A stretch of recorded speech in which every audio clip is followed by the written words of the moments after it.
நடிகர் அஜித் சார் பத்மபூஷன் விருதை நேற்று குடியரசுத் தலைவர் கையால வாங்கியிருந்தாங்க.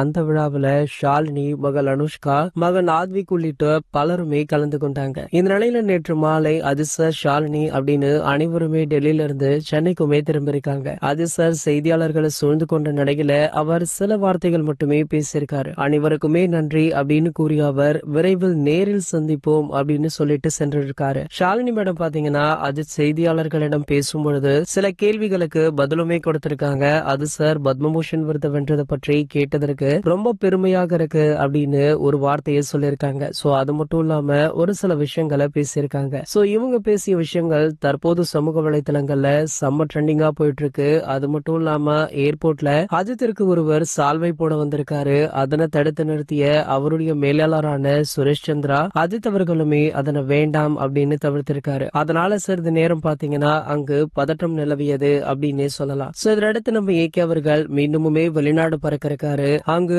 அவருடைய மற்ற கார் பந்தயங்கள்ல கலந்து கொள்ள இருக்காராம். சோ அதனை முடித்த கையோடு தான் இவருடைய அடுத்த திரைப்படமான ஏகே 64 படத்திற்கான அறிவிப்பு வெளியாக இருக்கு. அது மட்டும் இல்லாம நம்ம ஏகே அவர்களுக்கு நாளை பிறந்தநாள் வேற.